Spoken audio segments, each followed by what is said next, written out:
it just didn't work out.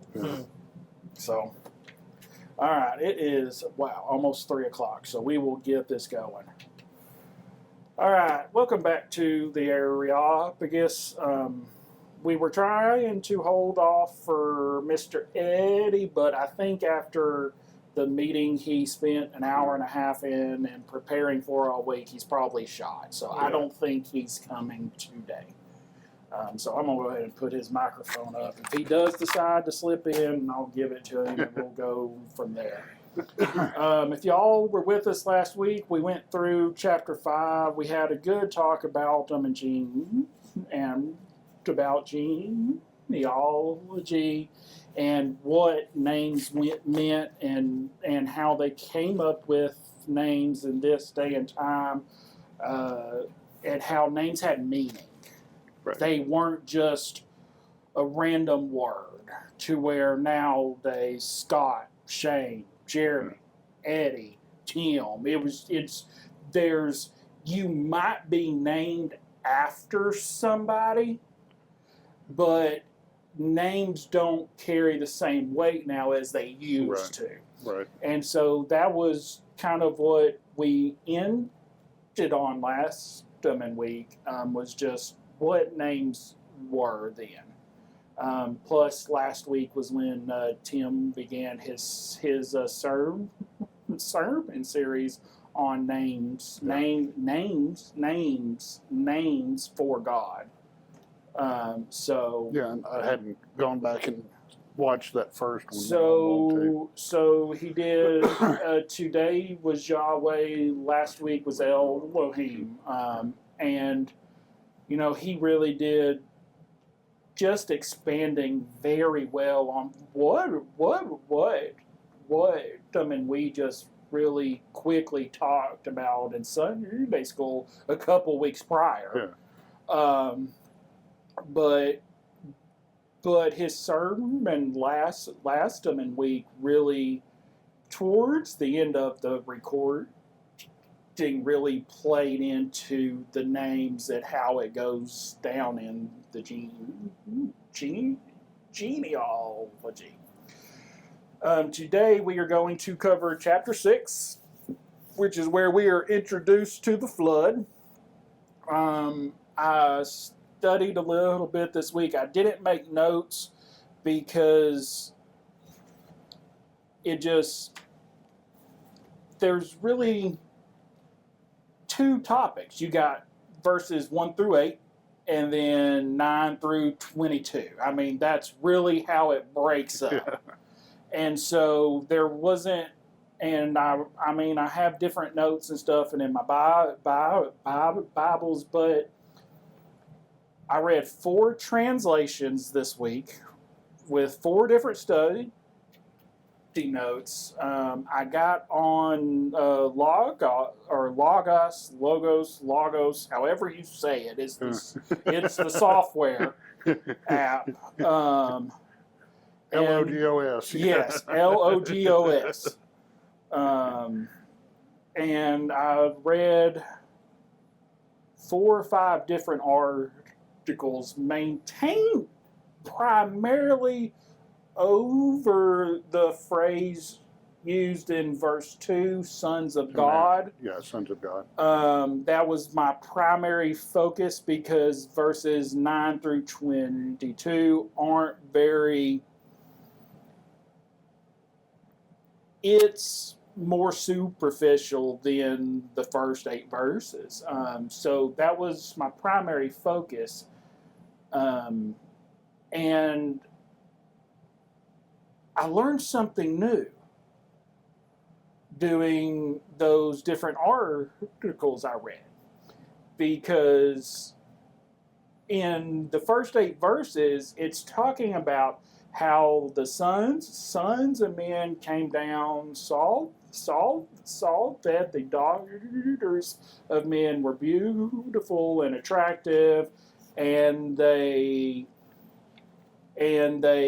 slept with them, and you get the Nephilim, that the earth becomes wicked and vile, and all the people are killing each other, and the only, until this week, the only outlook on that I've ever seen, ever heard someone talk about, ever experienced was this is when there were giants. These were the fallen angels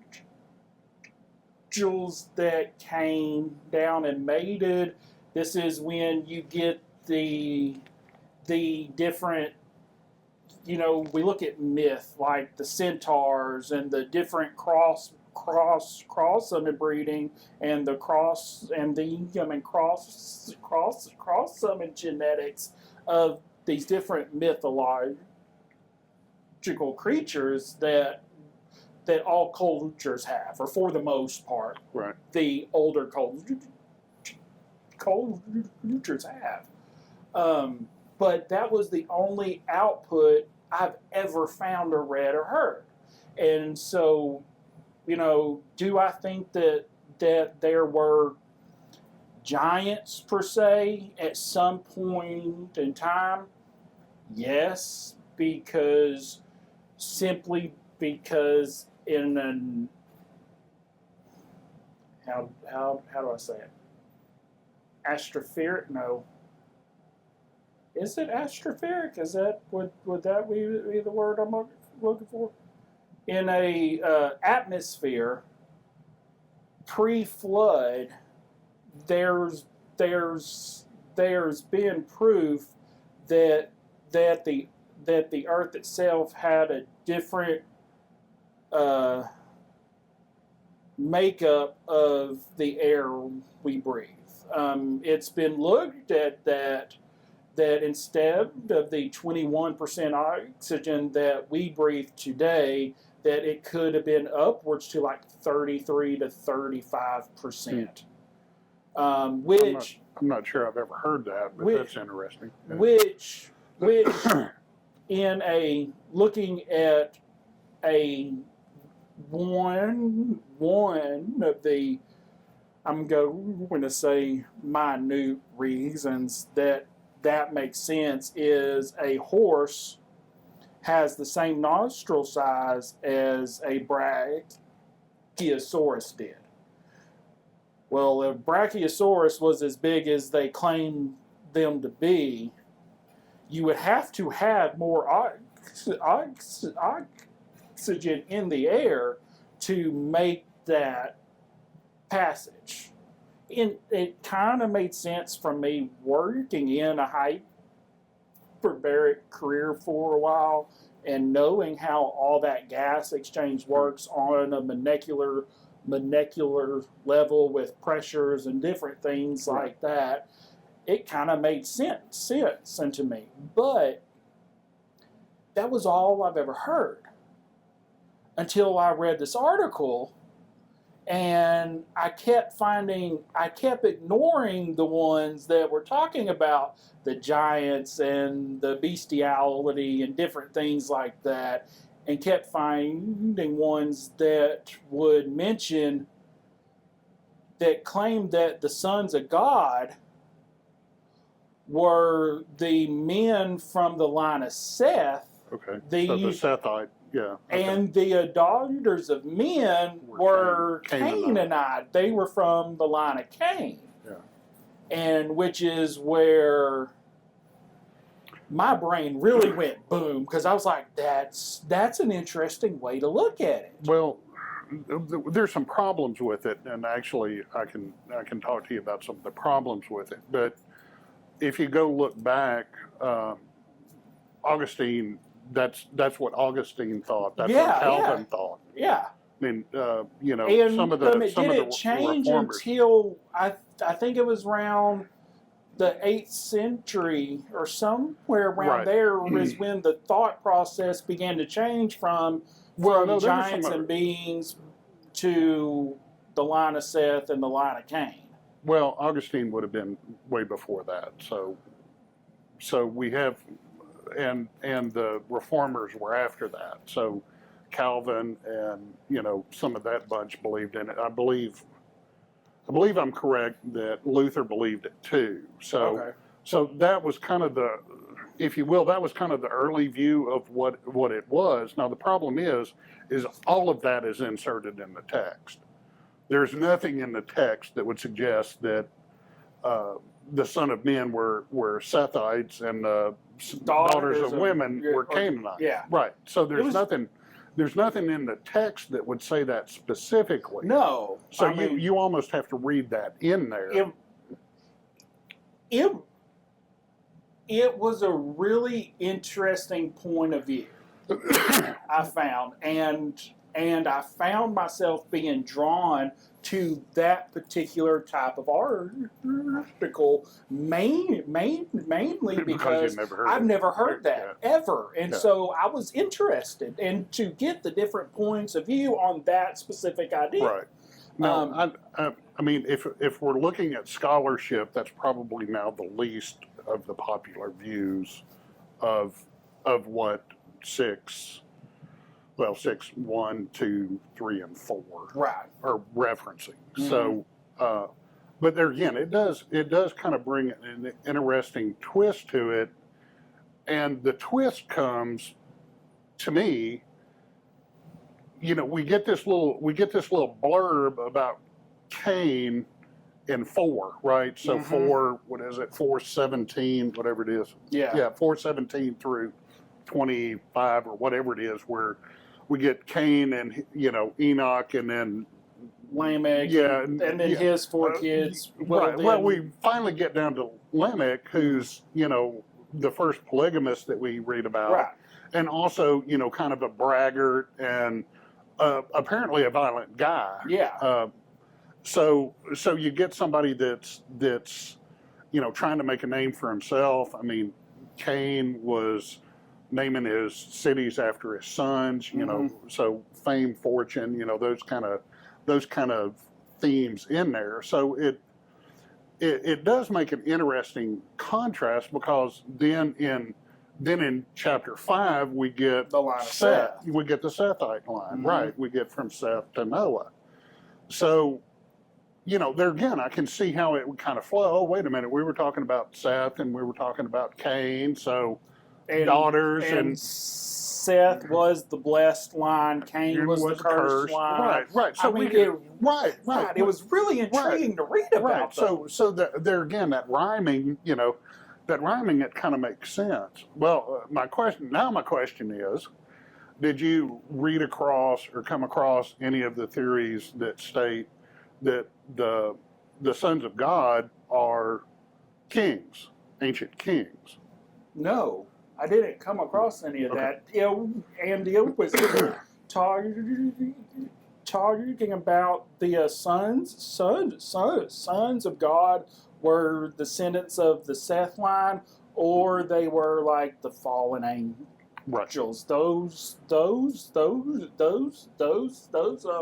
the things that most common was back and forth. Well, there's actually a third view. Okay. There's actually a third view that the sons of God are actually ancient kings, that they're actually men.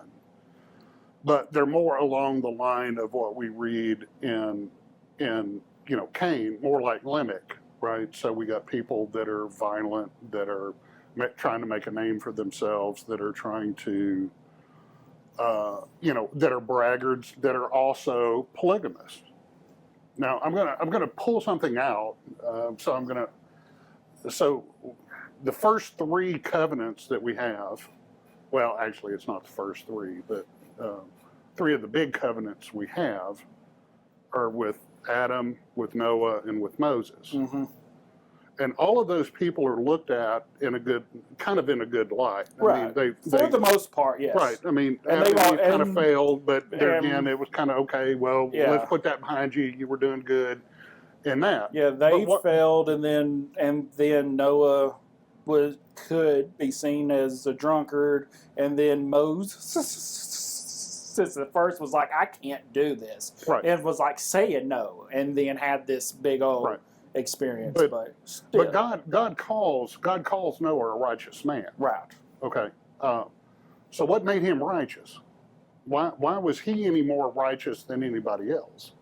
Well, one of the differentiators between, let's say, Lamech and Noah was that Lamech was a polygamist. Mm-hmm. Noah wasn't. He had one wife. Right. His sons had one wife. Adam had one One wife. wife. Right. Moses had. Noah had one wife. Yeah. Okay. So there seems to be. Now, there again, if we, I know I'm taking a big snapshot here, but bear with me just a second. Okay. So if we look at Abraham, Isaac, and Jacob, what were they? They were polygamists, right? So Abraham had at least two wives. Now, one of them, whether or not it was a wife or not, A concubine. but okay. Right. So, It was still a Had polygamy relationship. right. So we had children from two different women. Mm-hmm. There was a lot of struggle between that. One woman wound up having to leave with the kid. Right, which Right. is where we get our two major. We get Israel and Islam from Right. was Okay, that. but then when we get down to Isaac, what do we have again? We have a problem with kids, Mhm. right? We have a He problem has with two multiple wives, wives. right? and So has there's 12, jealousy, there's yeah. fighting, there's, okay, what happens when we get to Jacob? Mhm. Same thing. Jacob's got a lot of wives, got a lot of kids from a lot of wives. He plays favorites with the last two kids. The other boys get mad. Now we Sell got, the youngest off, and now then we we- get yeah, now we Yeah. got Joseph in Egypt. Yeah. You know, okay, well, all of those people are generally painted in lesser of a light than Adam, Noah and Moses. right? So, well, what's the differentiator there? Adam, Moses, and Noah were monogamous. Mhm. The rest of them were polygamous. So now if we go back and read in the text, now this is one of the things, because Son of God, right, if we look at other places in the Old Testament, it's almost always referencing a divine being, right? Right, So if we go to Deuteronomy 32, it is. Right, if we which- look at Job, which right? I found, and because there was a divine outlook on things, and then I don't remember how they describe the other, but it's when you see sons of God or son, that done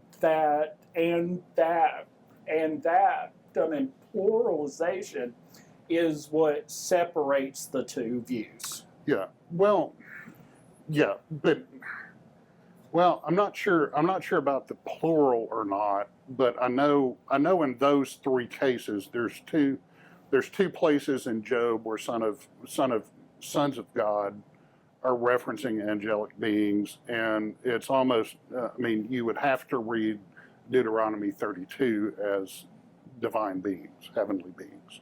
Right. Right. So there seems to be some indication in other text that would indicate some sort of angelic being, but I think that you have to import that into the text to do that, because I think there's a better explanation inside the text itself that really what we're talking about in 6:1 through 4 anyway Right. is men that are trying to get power, men that are being polygamous, men that are being violent, right? So if you read, so in other words, in 6:4, the Nephilim were on the earth in those days and also afterwards, when the sons of God came to the daughters of men and they bore them children.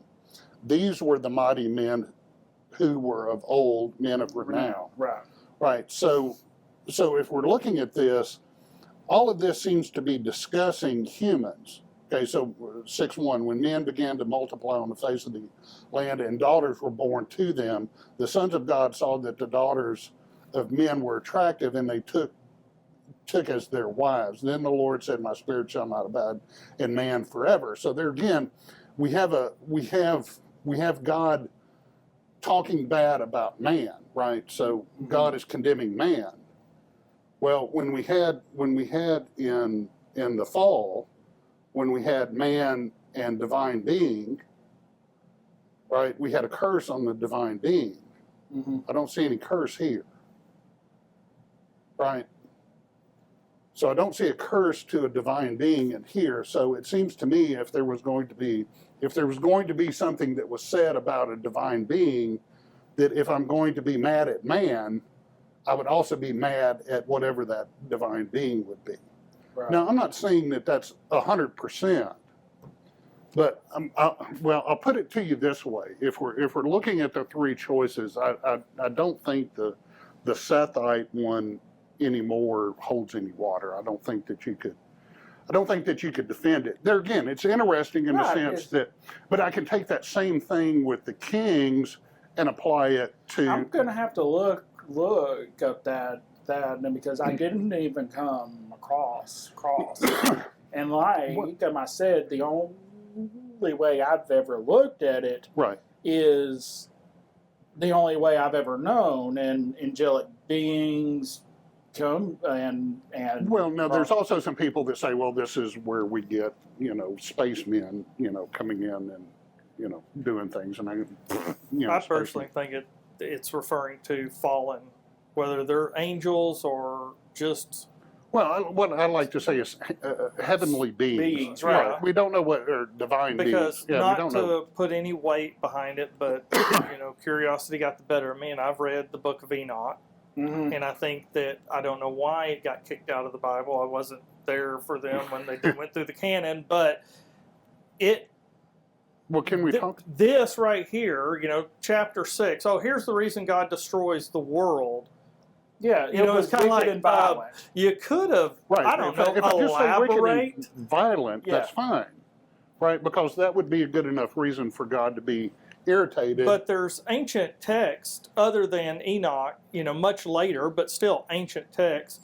Eusebius and Josephus also portray Nephilim as giants and as cannibals, further supporting the Haven't idea read that them yet. Nephilim consumed human beings.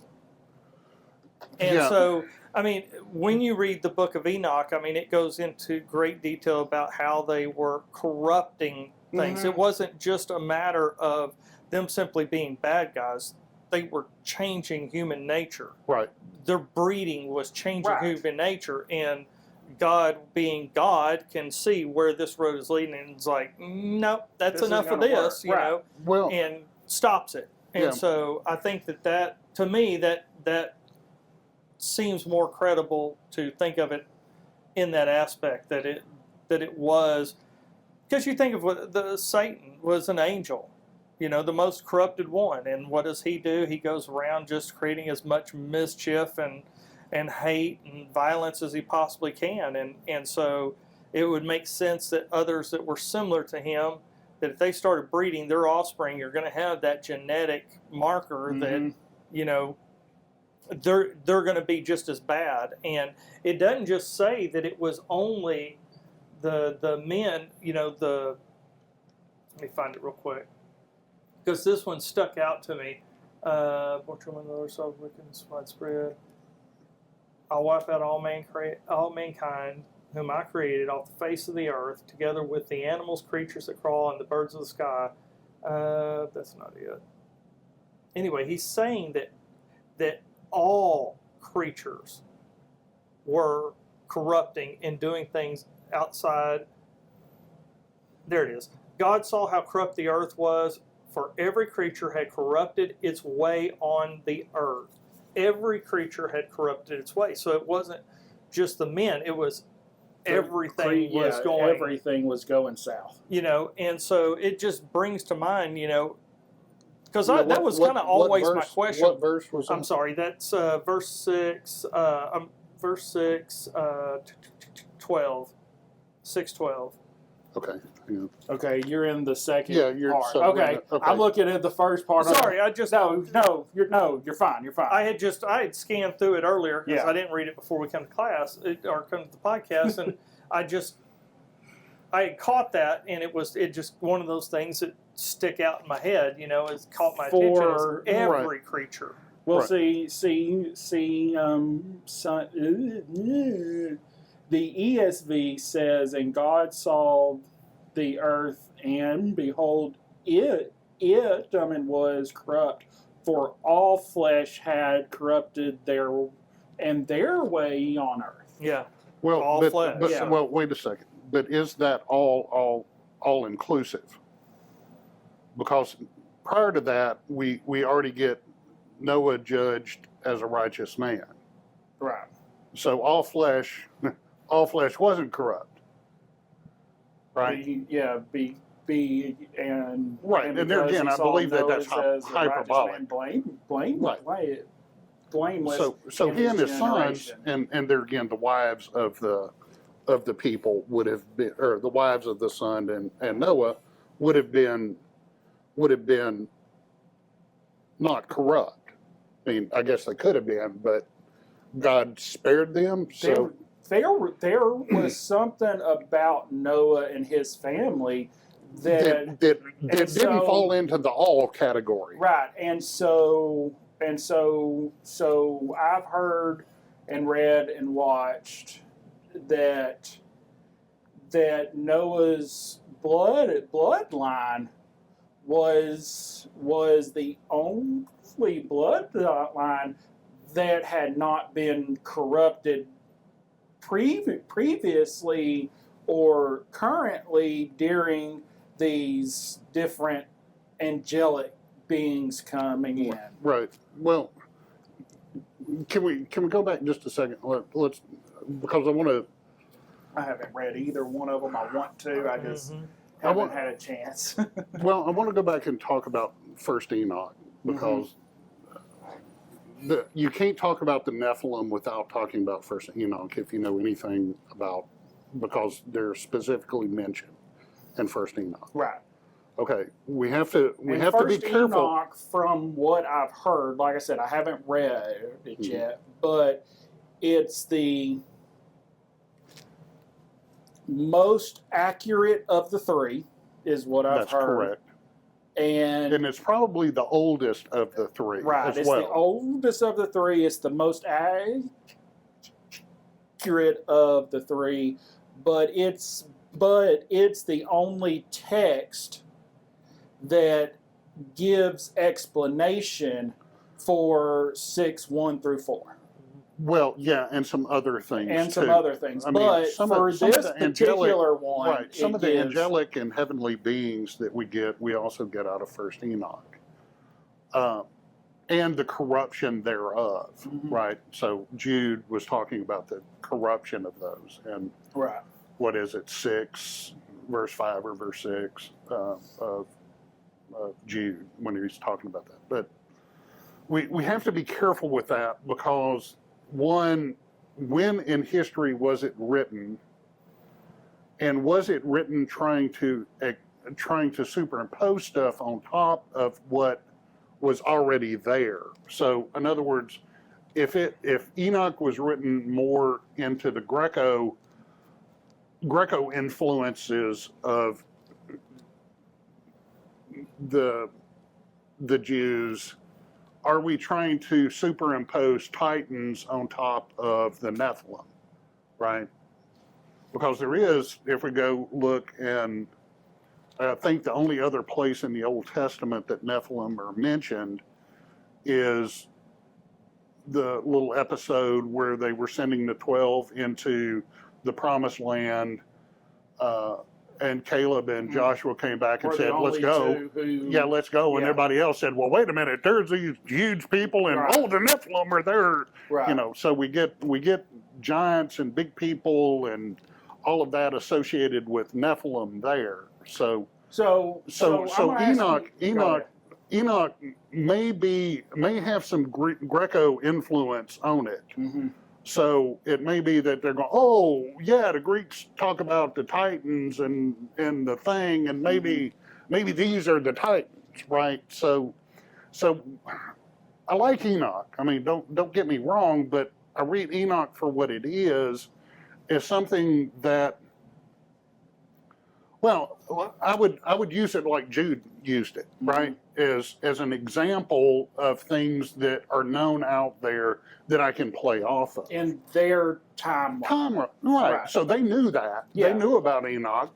So he's saying that, they go, okay, I got the picture of what's going on here. Right. Thanks. It'd just be like if I used an analogy, say, of Gandalf, facing off against the Balog, Right. that's good versus evil, Mhm.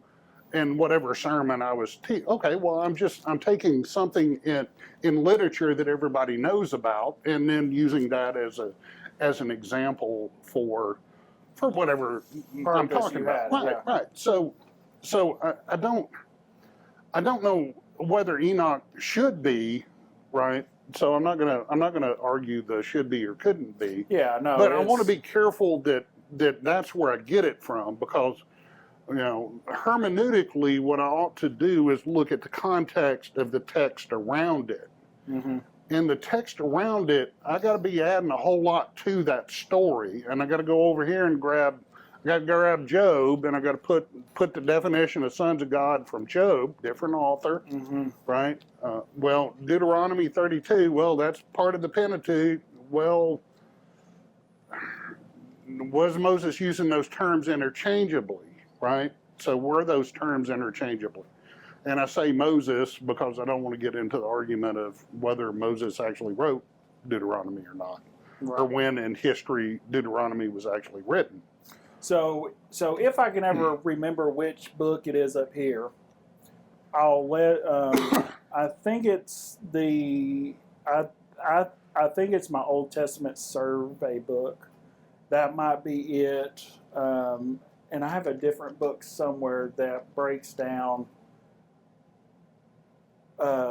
different thing, or each book, and gives a history on it. Mhm. But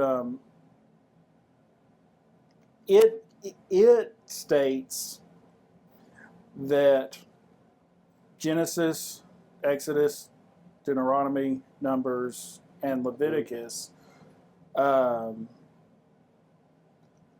majority of those were wrote at the base of Mount Sinai in the 2-ish years they camped at the base of Mount Sinai.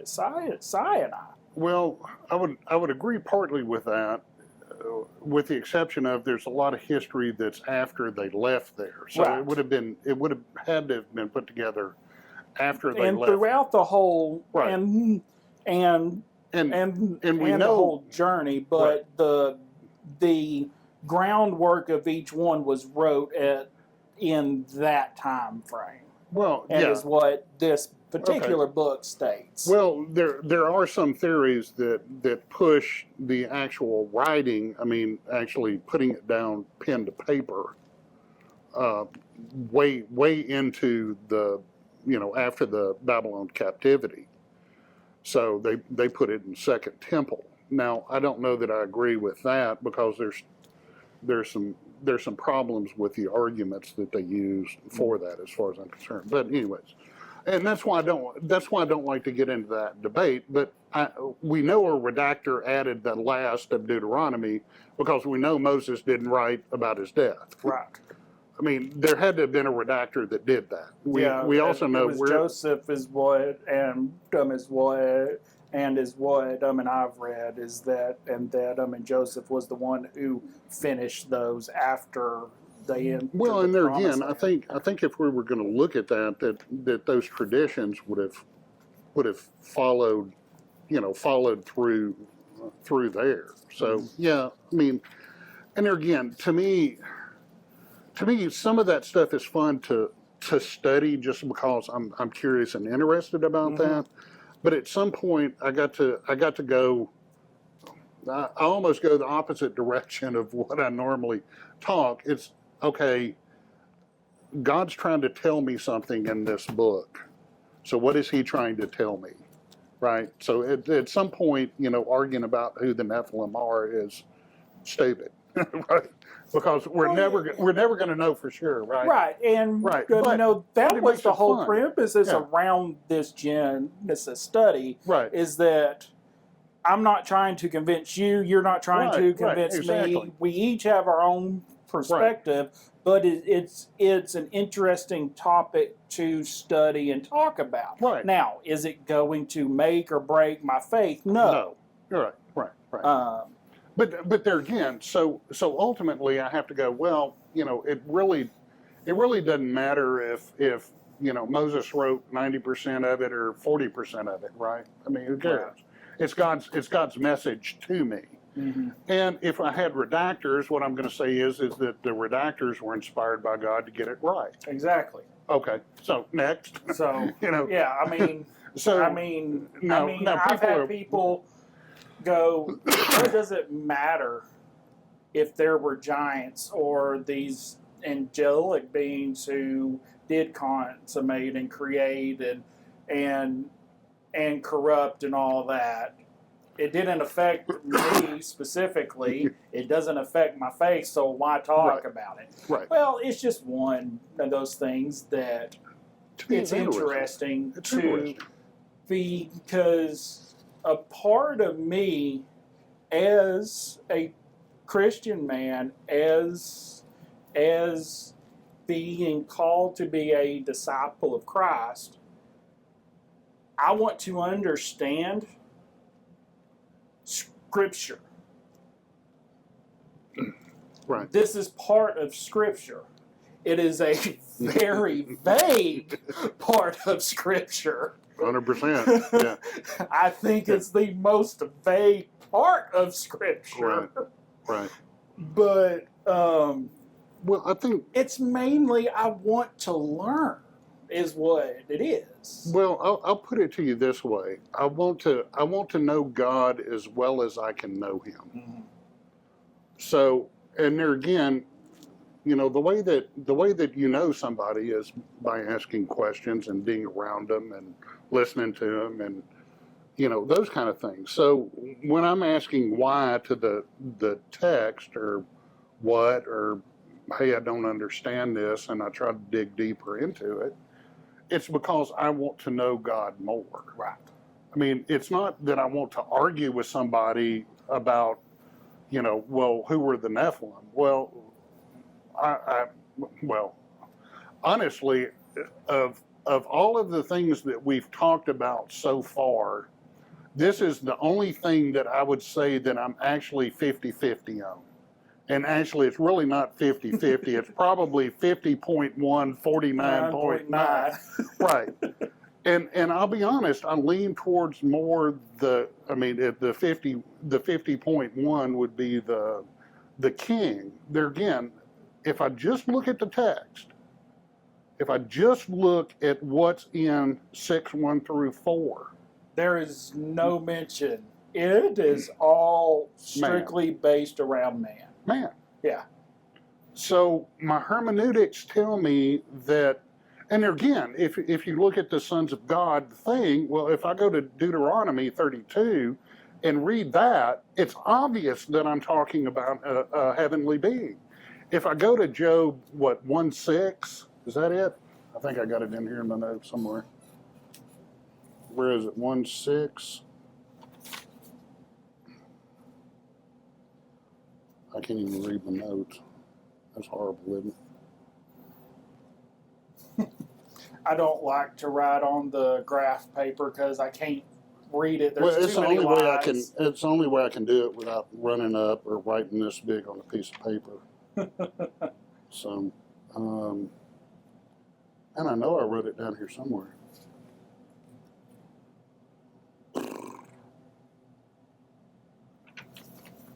Oh, here it is. Yeah, Deuteronomy 32:8, Job 1-6, Job 2:1, Job 38:7. So all of those, 32, Deuteronomy 32, Job 1, Job 2, and Job 38. In all of those cases, the reference is to a divine being. I mean, it's obvious from the text around it that they're talking about something that's metaphysical, right? Here, I'm not so sure, right? I can't take that from the immediate text. So I have to import Job in here to get, to get that. Now, Psalm 82, 89, 82, 89, 82. Psalm 82 uses a slightly different phrase. It's sons of Most High, which roughly is the same words, but I think it's El Yam that gets translated into Most High Mm-hmm. as opposed to Elohim. Okay.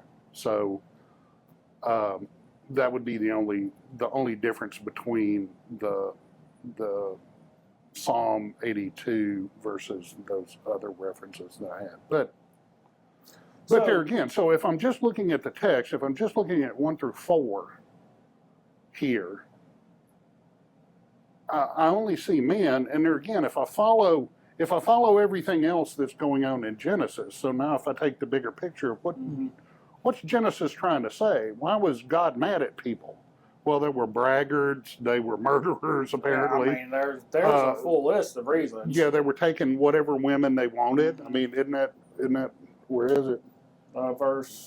It's the end of verse 2, and the daughters of men were retractive, and they took as their wives any they chose. Any they chose. That's what I Yeah. was looking for. Yeah. So that's the end of here it verse is. And 2. they took as their wives any they chose. Well, there again, I mean, we could even be talking about things like prima nocta, right? The first night, right? Okay, well, these are men that are trying to make, and there again, it ends with men of renown, Mm-hmm. right? So they're trying to make a name for themselves. They're trying to boast themselves up. I'm God. The same thing that we see in Tower of Babel type situation, right? We're gonna be like God, right? We're going to build a tower to to get, see Him. Yeah. Okay. Well, what Adam and Eve? Well, why did they want that knowledge, right? The devil said, "Well, you'll be like." He didn't want you to know this because you'll be like Him, Right. right? So it seems like that there is an argument there that some of this would be, that. So I don't know. I find 6, 1 through 4 just absolutely fascinating. I think it's more fascinating because it is so vague. Right. And that's the thing that kind of pulls me to it, right? Because it's a mystery. Just like if Melchizedek, right? So I'm going to ask bluntly. You look like you're looking up something. Just another reference for giants. Okay. Well, It's all the way over in Numbers. And Yeah. do you believe in giants in general? I believe it's possible. Yeah. Okay. Yeah. I wouldn't say that they wouldn't exist because there again, I mean, you had somebody like Andre the Giant, right? We have giantism now. Well, So I yeah, believe and, it's- the Phil listing. They were saying he was more than 9 foot tall. Well, So there again, I don't want to David. get So we're using the Masoretic text to come up with those numbers, but if we look at the Septuagint and we look at the Dead Sea, we don't get Goliath near that big, right. right? Okay. Now, there's also another reference, Og, his 13-foot bed, but that doesn't I necessarily mean, mean he was 13 13 foot tall. foot. Yeah. Right. So I mean, it could just be that, and there again, I think it's more the iron in his bed that's the big deal because there again, we're talking about Bronze Age, Mhm. right? So if it had any iron in it, that would have been considered, a big prize to have. So Og's 13-foot bed. Now Numbers is probably talking about the When they're getting to the land of milk and honey. Yeah. So they gave a negative report to Israelites what verse about is the that? land. It's Numbers 13:31. yeah, I couldn't remember where it was. And Yeah. so they gave a negative report to the Israelites about the land they had scouted. The land we passed through to explore is one that devours its inhabitants, and all the people we saw in it are men of great size. Mhm. We even saw the Nephilim, Mhm. all the way in Numbers. Yeah. There. Well, The but there, descendants of Anak come from the Nephilim. To ourselves, we seemed like grasshoppers and must have seemed the same to them. So, Well, I mean, I have no questions about it. I think that there were giants because it says that there were giants before and after. Mhm. Right. You know, and so I think that Yeah, that's I think there were giants, and I think, like y'all said just a minute ago, I mean, you could go stand beside Shaq and tell me there's not giants. I mean, he ain't normal, you know. Right. Brian Shaw. I mean, Brian Shaw makes The Rock look little. Right, but I'm just saying, guys like that, if the average, let's say that the normal average man is, let's just say he's 5'8" to 6 foot, Mhm. right? And then you put somebody that's 7+ foot beside him and go, hey, slap him. You know, just like they just said, we're not going into that land. We're like grasshoppers to them, Right. you Well, know, no. so. Now, with that story, though, how reliable are they? Is my question. So it sounded Well, like I they mean, didn't. It's You know, I see a couple of people that are bigger than me, and they're, again, we're talking about Israelites that would have lived, you know, or just coming out of being in slavery. They probably didn't have the best health and nutrition, so they were probably stunted genetically just by the nutritional value. They've been running around the desert eating enough to sustain themselves, but not really. thrive. Right. So if I'm 5'10" and see somebody that's 6'4", you know, I'm gonna go, that's a big guy. I don't want to mess with him. Right? You know, 5'8", 5'5", I see somebody 6 foot, I'm gonna go, I don't want to mess with him. You know. So there again, I'm not going to say that. I mean, Shane, please don't read that. I'm not saying that isn't. I'm just saying that those 10 cats are probably not the best reliable source, because it sounded like they didn't want to go over there. Yeah, they Jacob weren't. and Caleb, who were better, said, "Look, we can handle this." Yeah. You know, so I would depend on Jacob and Caleb more than I would depend on the other 10 of that 12 that went over there. But there again, I'm kind of being silly at this point. And there again, I know that's another place where the Nephilim were referenced. So and I'm not going to say that there weren't giants. I couldn't. You know, we have giants now. You know, it's more of a genetic defect or a defect of the pituitary, but still, I mean, I could have that. It could be a family trait that, you know, there again would get me Goliath and his bros, right? Because it talks about Goliath as a. It goes on after that, I think, and talks about 4 or 5 more of Goliath's family, Yeah. and that were just as big, if not bigger, They than had a he couple was. brothers that were, Yeah, So and there again, the men of David killed all of them. right. So there again, I have no reason to disbelieve that there were people that, you know. There again, I'd stand next to Shaq and I go, he's a giant, you know. Right. You know, I stand next to Andre the Giant. I'm going, he's a giant. You know, they appropriately named that cat, you know, Lurch, you know, from Adam's family. You know, Right. I couldn't, you know, I don't know how I couldn't say that, you know, there was something superior to him than what, you know, even me, a tall man, right? Right. I've So always looked at it and just took it at its face value because it makes sense that there was something going on that was so much worse than anything we have seen. I mean, you got everything from, if you want to go current, go flip on Fox News, you'll hear about all the horrible things Jeffrey Sure. Epstein did. Mhm. You know, you go to the Holocaust, you go to all the things that have happened, and it's always made me think, how bad could it have been that God said, no, that's I enough. I know. regret what I did. Yeah. You're gone. right. You know, Yeah, I mean, it's something was there, and that's why I finally broke down and just read Enoch. I had to know. You know, it said it went into more detail. I had to know, and I read it, and it's like, okay, this Well- makes it more believable. I mean, when you read it and you read what they were doing, and Mm-hmm. everything from cannibalism to bestiality to, I mean, just, you're like, okay, I get it. That makes sense. I mean, Yeah, and I think the movie Noah with Russell Crowe Uh-huh. takes an Enoch approach mhm. to the story. Very much so. Yeah. So okay, Yeah, that was. I saw 2 of his movies and took Amy, my wife Amy, to both of them, and she almost walked out of Noah. She did walk out of Mother. Almost walked out of Mother. Mother. That's another one by the same director that did the Russell Crowe. Noah movie. Mhm. Oh. I didn't Can't walk think of his out of name. Noah, but I didn't care for it at all. It was like, I just didn't like it.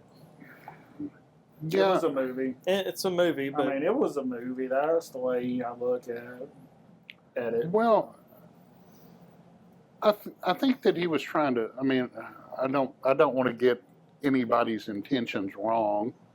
I think he was trying to say what he thought he saw in the text, and I think that that's what he tried to do with Mother, but he did it horribly, and used a bunch of good actors to do it. what is Mother about? Um, Is it a biblical movie? Or supposed yes, to be? yes, it has more to do with. Well, actually, it has all of the stories, including Jesus's death. So it goes from creation to that. I'll have to Jennifer Google that. Lawrence. Lopez? Jennifer Lawrence. Okay. And then her, what was that? The bow and arrow. And the Hunger Games. Yeah, Hunger Games. Yeah, and I can't now that the dude who plays God, Javier.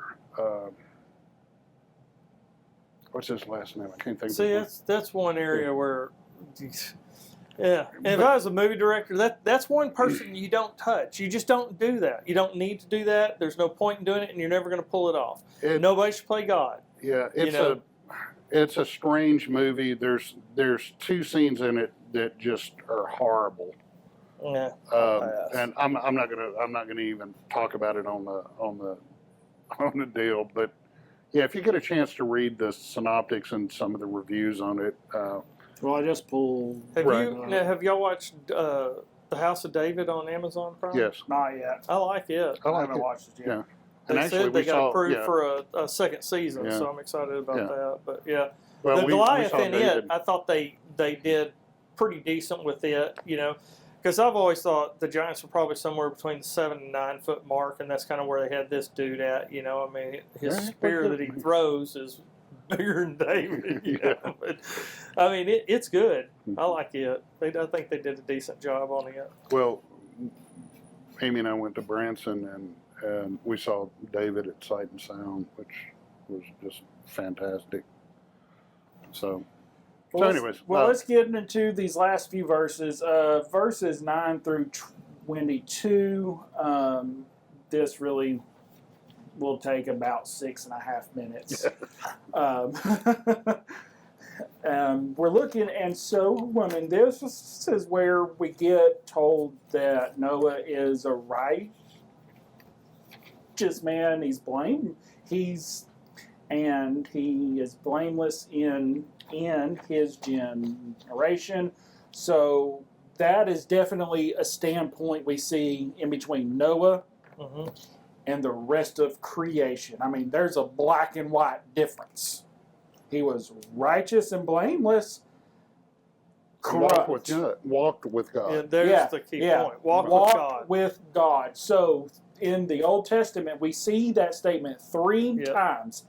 Enoch, Noah, Abraham. Yep. I mean, those 3 words, as we talked about last week, those are 3 powerful words. Mhm. Walked with God. Because a lot of people focus on the blameless. Right. And they're like, wait. Yeah. It don't mean he didn't sin. Right. You got to get the other part where he walked with God, which I Mhm. told you my interpretation of that is you wake up every day and everything that you're doing, you're thinking about God. You're thinking about, Right. are you bringing glory to God, praise to God by what your actions are, you know, Right. For with every interacting with other people, what you're doing and all that, and that you're trusting that God's taking care of you on a daily basis, which I told you is one of the hardest things for me is, you know, and Jesus says it in the New Testament, you know, not to worry because tomorrow has enough worry, will worry about itself, you know, and don't be anxious about anything. And, you know, you know how hard that is for us. You know, we think we can, if we worry about it now, we'll figure out the fix for it later, you know, that it's Right. coming. But I think that that's the important part is that Noah probably relied on God daily, which is why they said he walked with God, and you know all his thoughts were of, you know, am I doing what's good for God? Doesn't mean he doesn't sin. It's just that he walked with God, and if he did sin, you know, he was immediately sorrowful for it, and Got you know, right. that's why they're Got saying right he was quick. blameless. Yes.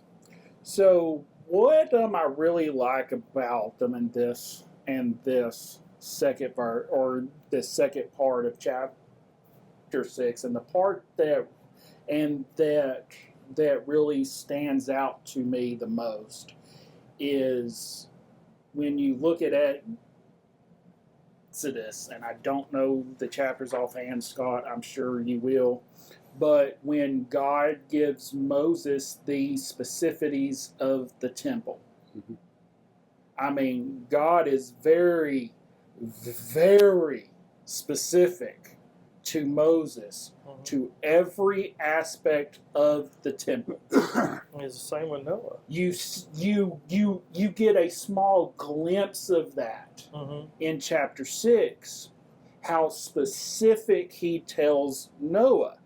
He says, make yourself an ark of gopher wood, depending on the translation, it's cypress. Pine or cypress is I've what I've read that they never thought it was. seen pine. I've Yeah, only always seen cypress cypress. or gopher wood. Yeah. But it says, this is how you are to make it. The ark will be 450 feet long, 75 feet wide, and 45 feet high. You are to make a roof, finishing the sides of the ark to within 18 inches of the roof.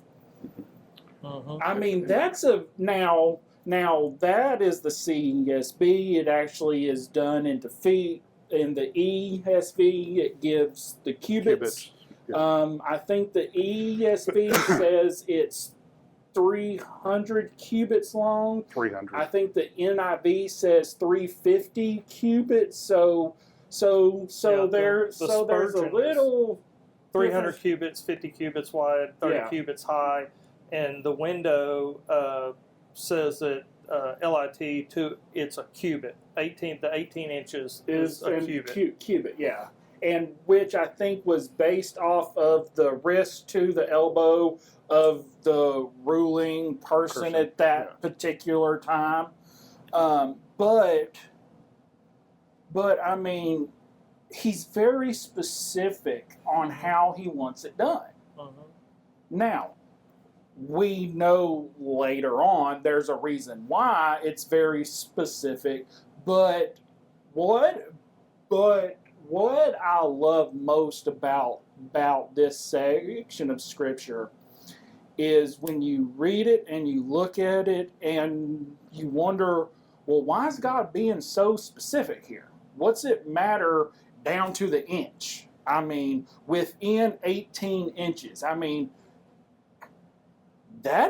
you're being real specific at that point. Yeah. But when you get into Exodus and you start to see the temple, you can see why he is very specific. He wants it done his way. And when Noah builds the ark to the specificities of God, that is pure obedience. Well, there again, I hate to use this word, but it's the covenant, right? Him Right. obeying the covenant. Yeah. So now the cool thing about it is when it talks about put the door on the side of the ark, Uh-huh. that's the same side that they use for taking the rib out of Adam. Same word. Oh, it is? Mhm. Oh, awesome. So side of the ark and when he pulls the rib is the same word. Right. That's awesome. I did not know that. Well, guys, thank them and y'all again. Wrapping up chapter 6. Next week we will get into chapter 7, and we will continue the flood story over the next couple of weeks, and we'll go from there. So, guys, thank y'all, and we will see y'all next week.